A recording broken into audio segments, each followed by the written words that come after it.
Hello and welcome to Under the Lights, the boxing talk show brought to you by Sportology TV with myself, Ali Drew.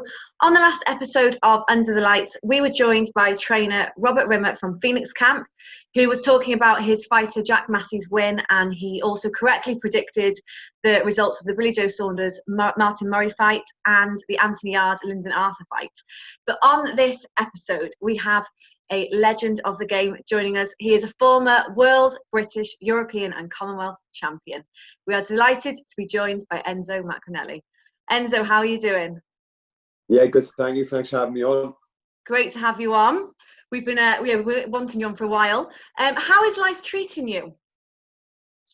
Yeah, it's okay. It's we're in a crazy situation at the moment, crazy world we live in. Kept myself fit, kept myself active. Been a bit of a hindrance. I run an amateur boxing club as well. So obviously there's a lot of boys who suffer a bit mentally. So it's been hard for them, but I've tried to stay in contact with them, make sure they're okay. And as soon as the gym was open back up, they just piled on in. Yeah, because there's been a lot of, I think, a longer time for the amateur gyms to close, and it's been a tough year for the sort of the grassroots levels of boxing.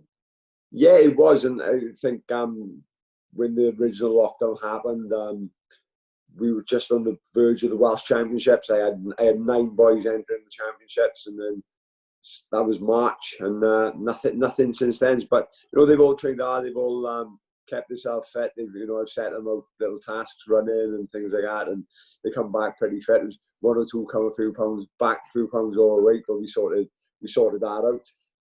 But no, it's like life is good. Could be better, could be worse, and I'm sure everyone's in the same situation. I just want to talk to you about it's written on your Twitter that you're going to come back for one more fight. So I just want to talk to you about that. Tell us about that. Well, it's one or two. Yeah, I am boxed for 5 years. I think 5 years coming up 2021. I always felt I let myself down last time, and I think last year I lost my brother, who was my co-trainer in the gym. I had a car crash, which herniated my disc. So it was just a horrendous year, and I think having the thought of having one last fight or fight again kept me going. This lockdown's been okay for me because I've got myself in tremendous shape. I feel good. My diet's on point, and I'm not looking for a run of nothing.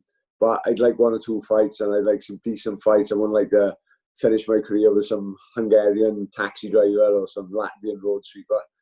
So fingers crossed, something might happen soon. Because I've seen you're in the gym a lot. You're training hard. You're in very good shape. Throughout lockdown, I thought, oh, is there like a comeback on the cards? Because you're in very, very good shape. Well, even during my time with the herniated disc, I spoke to my physio, Anthony Carter, and he sent me out a plan, and I pretty much couldn't walk to the gym. I was in agony walking to the gym. I couldn't box, I couldn't run, and I couldn't walk properly. But I could go on the bike, I could do some weights. So even during that time, I literally was in the gym methodically every day. I always have been. I just find that hour in the gym a day just freshens your mind, makes you feel good.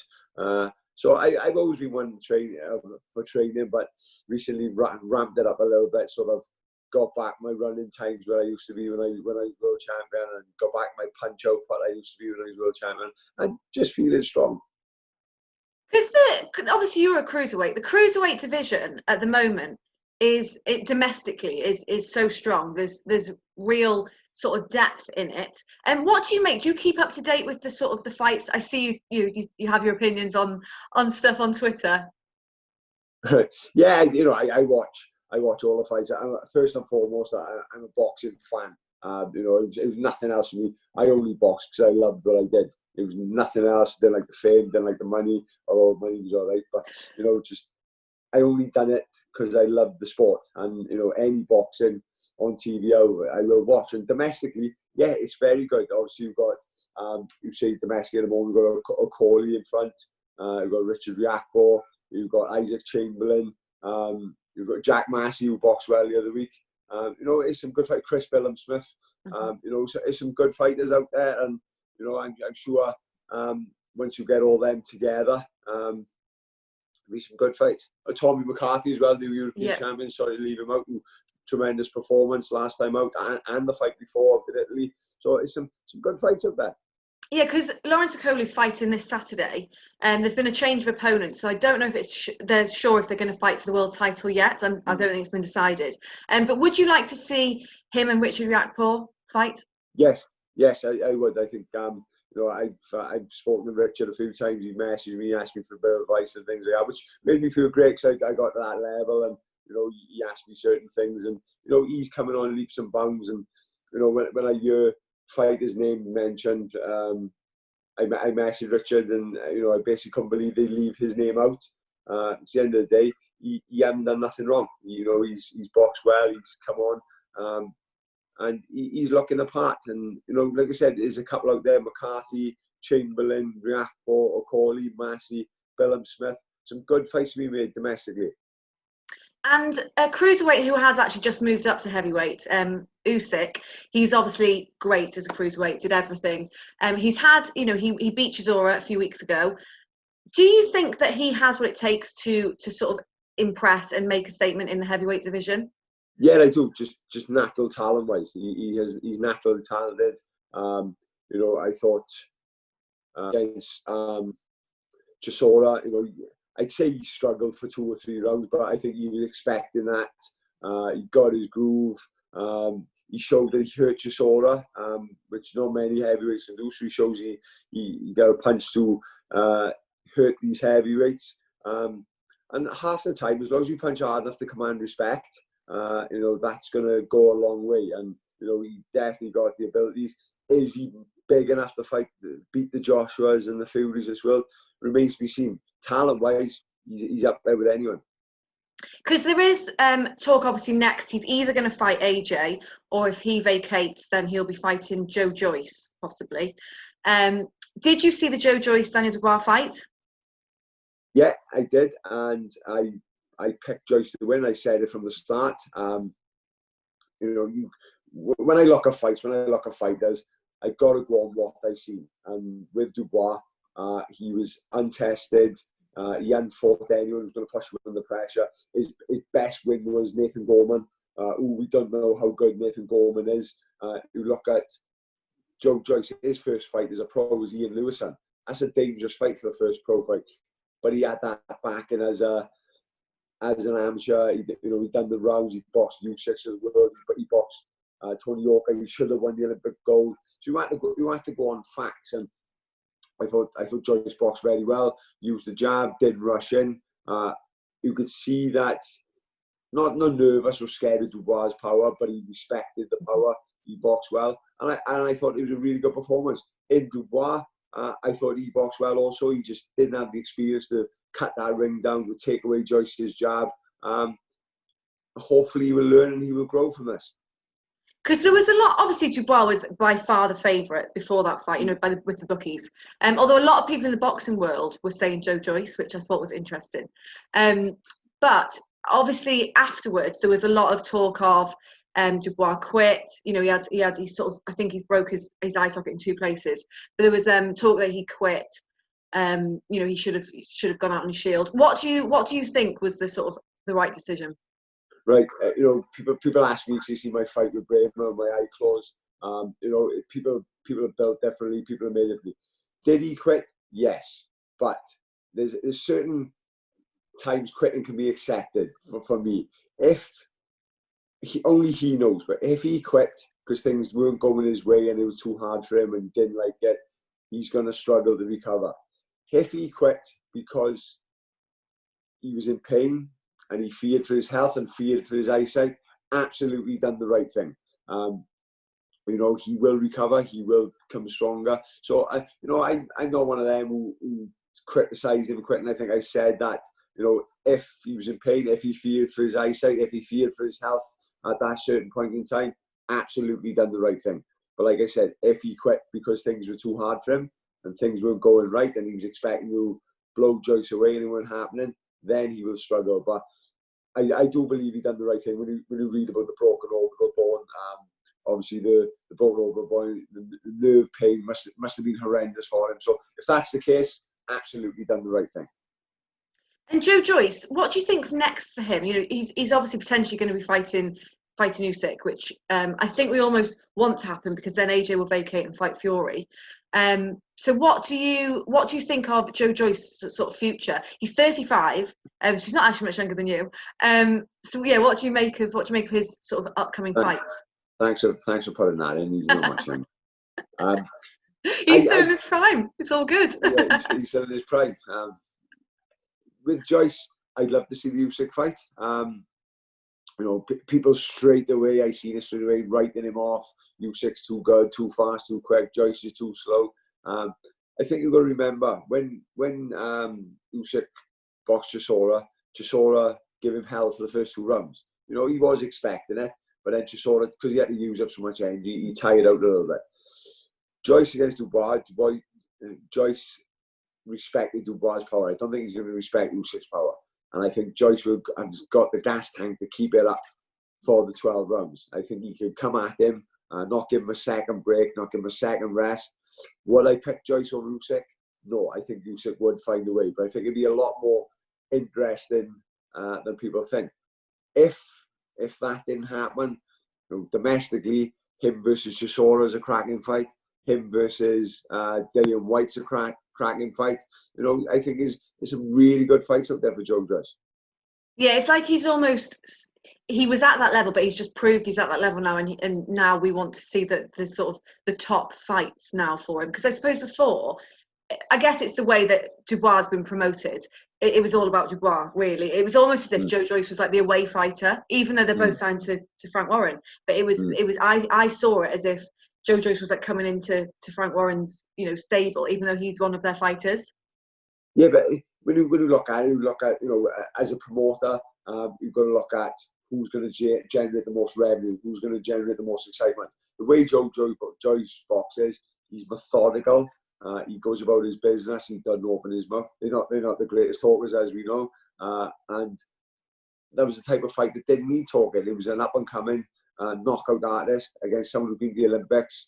And with Dubois, they had someone who was blowing people away. The amount of people who thought Joyce was going to Dubois was going to smash Joyce to bits, even though they haven't really seen Joe Joyce, they've just seen Daniel Dubois knocking out a couple of cab drivers and stuff like that, which happens as a youngster coming up and coming through. And for me, the one that stood out for me is when he fought Kevin Johnson.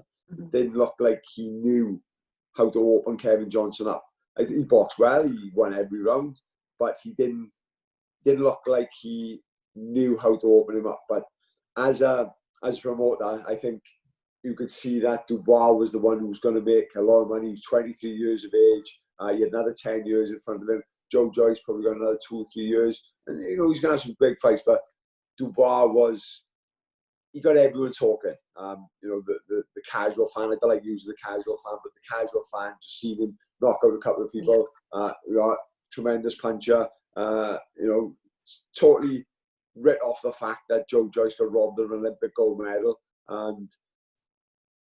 But then it's a mad world. The promoting game's a mad world. You know, at the end of the day, you're going to promote the one who's going to generate the most interest, most money, most revenue. And that's unfortunately the story of everyone's lives. Well, another fight that was an upset in the bookies was Anthony Yarde, Lyndon Arthur on Saturday night. So that fight basically was won just with the jab. That's the fight was won just from Lyndon Arthur throwing a jab. It just goes to show, I suppose, how important the jab is, really, because that's almost 2 fights. You know, because Joyce was also using the jab a lot. So it's almost, you know, it's a lot of fights at the moment that are just winning just from having a good jab. Well, that was another fight I picked right as well. So I'm happy with that. But, you know, Lyndon Arthur, he boxed well. You know, I knew Anthony Yarde said it was a robbery. It was nowhere near a robbery. I thought Arthur won. Would I have argued if it went the other way around? No, because, you know, not a lot was happening in the fight. You had Yarde pushing the pace, Yarde pushing on the back foot, but Arthur, he seemed comfortable, he seemed cool, he seemed calm. You know, on the night I heard them say, you know, he hurt his hand. That's where we went from. To me, it looked like his jab was working so well, and he didn't feel confident enough to throw the right hand without the worry of getting a counter. So if it's working, stick to it. And I thought Arthur boxed very well. Yeah, because there was a lot of criticism saying, "Oh no, you didn't do anything." I heard in his corner he said, "I can't land the right hand." So I guess there was just no need for him to risk throwing it. If he couldn't land it, then there's no risk. He was winning the rounds. Obviously, Yard had a very strong last round, but not enough if you've done 11 rounds of not enough. No, and when you see Yard come out in that last round, he had Arthur hurt. He had him holding on. What would it have been like if he'd have picked that pace up from the start? He left it too late. He had a massive last round. He could have stopped the fight.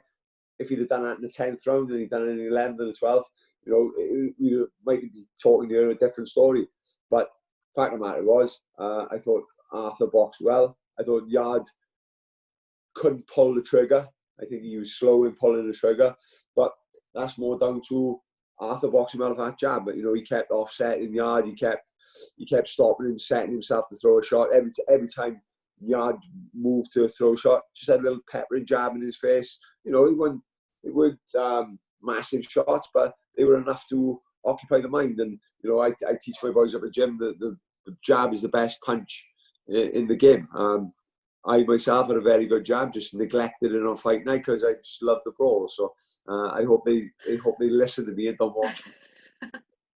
Yeah, it does. It is. It's the winning punch at the moment. It seems to be doing the job for now. So a fight that's happening this Saturday is AJ Pulev. So Anthony Joshua is returning to the ring. Do you think there's going to be any upset there? Do you see it sort of going smooth sailing for him? I don't see it as an upset, and I do say it could be plain sailing. But you see too many people writing Pulev off. He's a dangerous fighter. He got a good jab. He got a strong right hand. He's big. He's strong. He's fit. On paper, it should be a routine win for Anthony Joshua. How does Joshua react? Well, the massive crowd that he's used to, because he's a crowd fighter. I think that suits Pulev a bit more. And I think we go back to the jab. If Pulev can establish his jab, he has got a great jab. If he can start jabbing to the chest and jabbing to the head and keep offsetting Anthony Joshua could be in for a long night. Do I see Pulev cause an upset? No. But heavyweight boxing could happen. No one thought Ruiz would cause the upset. But if I was a gambling man, the money would be on Joshua. I do think that the Ruiz loss is one of the best things that could have happened to Anthony Joshua, because apparently since we've last seen him, and he ended up winning the rematch, apparently he's worked a lot of different things in the gym. He's improved a lot, and I don't think that would have happened if he hadn't had that loss, because it was very easy for him really before. He was winning, he was getting the knockouts, he was flying. No one could touch him really. No, and I think spot on. I think that loss, you learn from the loss. If you lose a fight and you don't learn from it, it's a long road back. But he did. I didn't think he could box the way he did against Ruiz the second time. I thought he boxed well. He took no chances. Some people thought he was boring, and he won the greatest watch. But he done what he had to do. He regained his titles, and he's world champion again. And that is boxing. Some days things aren't going to go your way. Some things aren't going to be an exciting night. But he done what he had to do. It helped the fact that Ruiz came in 2 stone overweight. 2 stone heavier than when he took a fight at short notice last time out. But he done what he had to do, and he boxed well. He didn't let Ruiz near him. He kept offsetting him with the jab. He took no risks, and I thought it was a good performance. Providing that AJ gets through this fight on Saturday, obviously we're all looking ahead to 2021, where hopefully it'll finally be AJ Fury. Do you think that Fury will have a sort of tune-up fight before that, or do you think that he would be happy just to go straight into the fight? And if the fight happens, how do you see it going?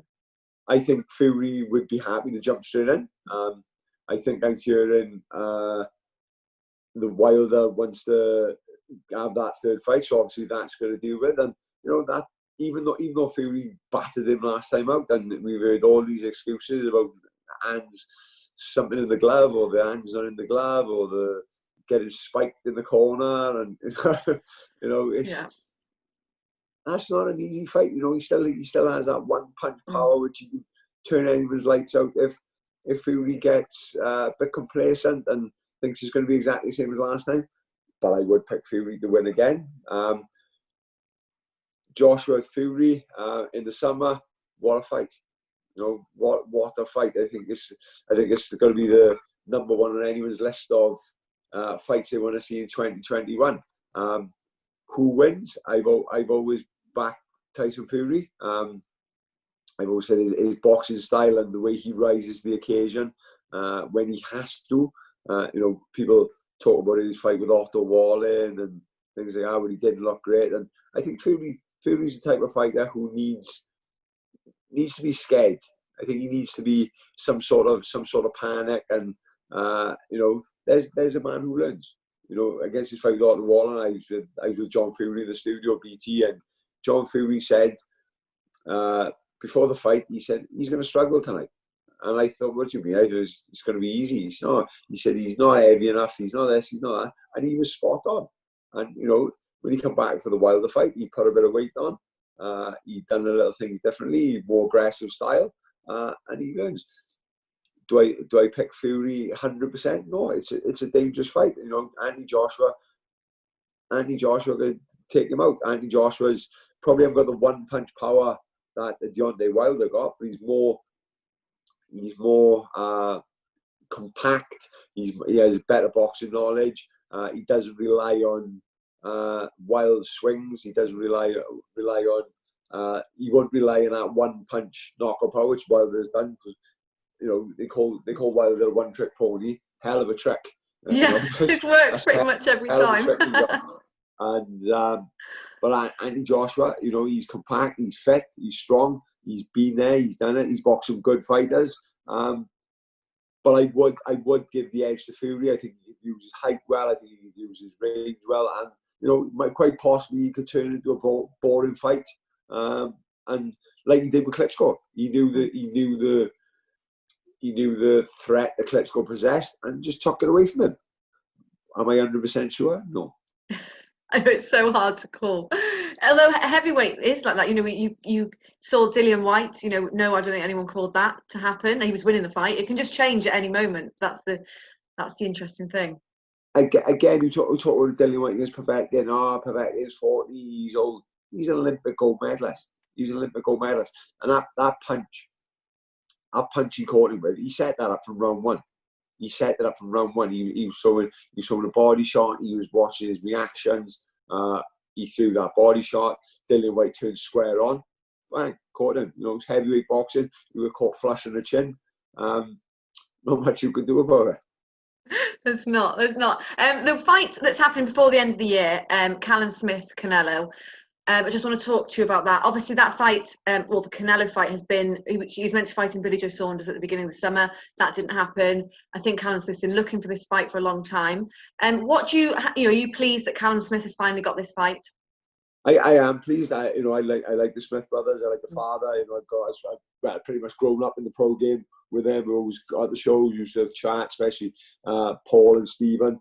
And the only thing I got there for Callum, he's had that 4 weeks notice. I know he's in the gym. I know he's been in the gym. I know he's fit. I know Joe Gallagher will have been in great shape, even with the 4 weeks.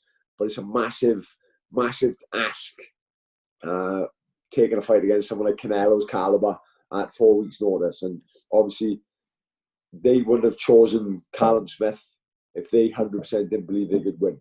Obviously, they've seen something, they've given him 4 weeks notice. He might have had a bit longer. He might have had an inkling and after his training, I don't know. But at 4 weeks' notice, it's a tough ask. I know it's a shame because also he's missing out on the sort of Canelo fight week and the build up. Because there's only a small crowd and it's very different. There's only limited things they can do once they fly over there because of the COVID tests and stuff. But Joe was on the show a few weeks ago, and I think they're being like stringent with, obviously because they don't want him to fail the test. I think everything's like stringent. They're probably testing people in the gym and it's I think they fly out this week, but he said it's not going to be the same once they get there in the preparation for the actual fight. Yeah, it's going to be it's going to be hard for him. He's a big super middleweight, so I don't know how much he'll have available to him, as in food wise, as in where he's able to go. Is he allowed in the gyms? Is he allowed? Has he got to stay in a hotel and train in the hotel? Is he allowed to go out into a gym? It's a big ask, and it's a massive opportunity, and I'm glad he's taken it. I would have liked to have had 10, 12 weeks, and obviously with no COVID restrictions, which is going to be a hindrance on Canelo as well. But let's be honest, they're going to find a way for Canelo. Yeah. They're going to find a way for Canelo to do everything like he's always done. I think they're going to try and make things as hard as possible for Callum. And it's an interesting fight. Callum has the advantages. He has the height, has the extra strength, the extra weight. And again, people going on the John Ryder fight where he didn't box well. He didn't box well that night, but don't read too much into that. That's another one where he was expected to win quite comfortably. He didn't. He had a hard time. He sort of take nothing away from John Ryder. I thought he was excellent that night. But when you're expected to win, when you're expected to have an easy night's work and things don't go your way, it's hard to snap out of that rhythm. Once you're in the place where things aren't going right, and you're thinking, oh my God, this one's supposed to be happening. It's just an hard night, and I think Callum's going to give it everything he got. It will be good. It'll be good to see it finally happen. But yeah, I reckon they'll if Canelo's not allowed out of the hotel, they'll be renting hotels just for him to train, and it'll be that kind of. You'll be doing whole hotels and all sorts. Before we finish, I just want to have your opinion on the you're sort of doing it yourself, the return of boxers from after retirement. But we're talking about the sort of Mike Tyson, Roy Jones Jr. They're sort of mid-50s. I think Evander Holyfield, 58, he's talking about coming back out, having an exhibition fight. What do you make of it? Did you watch it, and what do you make of the sort of trend of it? What did I make of it? I'm a Tyson fan. I can't lie. I wasn't going to watch the weigh-in. I wasn't going to watch the fight. And I was in bed. I was flicking over, and I noticed the weigh-in was up, and I seen Mike come out to the weigh-in, and I got goosebumps. I was a Tyson fan. What I make of it? Tyson's 54-year-old man. A few years ago, he's about 4 or 5 stone overweight. Heads in the shed, mentally all over the place. Got himself in some sort of shape. I say some sort of shape, but for a 54-year-old man, he was in great shape. Yeah. Cleared his mind, and I'm happy he's fighting fighters their own age. And I think it's hard to explain to people who've never boxed, who've never had the crowd chanting their name, never had the notoriety of being a fighter. And when that stops, it can be so hard. It can be so hard to try and get on with your life, get on with a normal life. And I think as long as they had medicals and had scans, I see no problem in fighting each other over the same age. And over 8-2s, I think it was, Tyson didn't look out of breath at all. I thought Roy Jones didn't look like he trained much compared to what Tyson had. It was mad, because we were seeing Tyson do all these movements, little shuffles, little head movement, little shuffle to the side, coming to the solar plex, right uppercut to the body. It was great to see. It was for a fan. It was great to see. On the other side of things, at the end of the card, you had the 2 YouTubers. The one YouTuber in the basketball, Nate Robinson, I think it was. He found out what boxing is about, and this is where someone could get hurt. It's whether you're licensed as a pro or not. If you haven't had no amateur fights, or you haven't been in a gym, and it's a dangerous sport, and you don't play boxing, and people are telling me that it's good for the sport. It brings more eyes on the sport. No, it doesn't. It brings eyes on the sport. The watch their friends, not their friends, they're YouTubers. They're heroes. These YouTubers can fight. It starts making other YouTubers or other people in the media spotlight get involved and thinking they can do it because the heroes, these YouTubers, are doing it, and they think it's easy, and it's not. And hopefully nothing ever happens, but that is my worry. There's so many people are going to get into it, and just hopefully there's no injuries or anything like that. Because I suppose that, you know, the sort of ex-fighters coming back in their 50s, they're, as you say, they're all the same age and they know what they're doing, regardless of whether their fitness is there or not. They know what they're doing. But the YouTube, because obviously there's been a few YouTube fights against other YouTubers, other famous non-boxers, but now obviously they've just announced that Mayweather is fighting one of either Logan Paul or Jake Paul. I'm not sure which one. So I thought they were the same person. So did I for ages. So did I. I did as well. But yeah, he's fighting one of them. The one that lost to KSI, which I don't understand. I don't really understand it all, really. But yeah. So I think that's where. I mean, there's no way in a million years that any boxing person would ever think that Mayweather will lose. But do you think that it's more of just that is a money-making thing? Mayweather's just going to let it last a few rounds, a bit like he did with McGregor. Really, he probably could have finished that a lot sooner. I hope Floyd's in the sort of mindset of what happened to that little Japanese kid he fought in an exhibition, where he walked out there and just smashed him to bits and around. That is what I'm hoping. He's going to, you know, this is who I am. I'm giving away 4 stone, and this is what I can do. And if he does that, I'd be happy. But I got a funny feeling Mayweather's a money man. I think he's gonna be some sort of thing in place where he's gonna make whichever Logan or Jake or whatever, make him look okay, and then you're gonna have the YouTube brigade saying, yeah, you know, his second fight, you know, third fight, he landed more punches than Pacquiao, and this is the problem. If you know, I was hoping like someone like one of these YouTubers would fight a Pacquiao or a Canelo, because you know they will not be messing about. They will be carrying no one. They will put an end to it very ruthlessly. Straight away, yeah. I know it is. That's when it gets dangerous. I think when there's sort of non-box. I mean, Mayweather, he's a showman, so it is a bit different maybe with him. But yeah, if they start going down the route of thinking they can fight actual professional boxers, then I think there's going to be, it could be dangerous.